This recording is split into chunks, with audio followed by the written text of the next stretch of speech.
বাংলাদেশের বর্তমান প্রেক্ষাপটে কিছু ঘটনা এবং আলোচনা বেশ গুরুত্বপূর্ণ হিসেবে প্রাধান্য পাচ্ছে এবং গুগল অনুসন্ধানের শীর্ষে রয়েছে। আজ বুধবার সবচেয়ে আলোচিত খবর ও তথ্য নিয়ে ভিউজ বাংলাদেশের নিয়মিত আয়োজন ভিউজ বাংলাদেশ গুগল ট্রেন্ডিং। আগামীকাল বৃহস্পতিবার আসন্ন ত্রয়োদশ জাতীয় সংসদ নির্বাচন ও গণভোটের তফসিল ঘোষণা করবে নির্বাচন কমিশন। বৃহস্পতিবার সন্ধ্যা ৬টায় জাতির উদ্দেশ্যে দেয়া ভাষণে প্রধান নির্বাচন কমিশনার এএমএম নাসির উদ্দিন তফসিল ঘোষণা করবেন। নির্বাচনকে ঐতিহাসিক ও স্মরণীয় করে রাখার জন্য ইউএনওদের প্রতি প্রধান উপদেষ্টার নির্দেশ আজ গুগল ট্রেন্ডিংয়ে রয়েছে।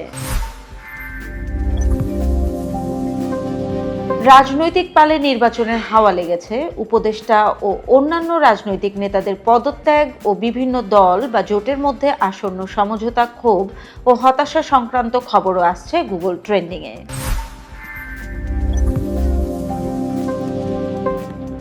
মোহাম্মদপুরে মা মেয়ে জোড়া খুন এবং রূপগঞ্জে ফেসবুক পোস্টের মন্তব্যের জেরে দুপক্ষের সংঘর্ষ ও গুলির ঘটনায় জনমনে উদ্বেগ সৃষ্টি হয়েছে।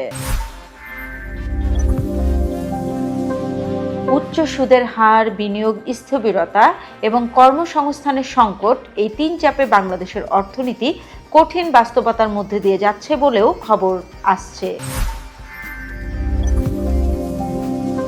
রেমিটেন্স প্রবাহে বৃদ্ধি এবং ব্যাংকিং খাতে স্থিতিশীলতা ফেরাতে বাংলাদেশ ব্যাংক কর্তৃক বিস্তৃত সংস্কার গ্রহণের খবর ইতিবাচক দিক হিসেবে তুলে ধরা হয়েছে। এই ছিল আজকের গুগল ট্রেন্ডিং। ধন্যবাদ।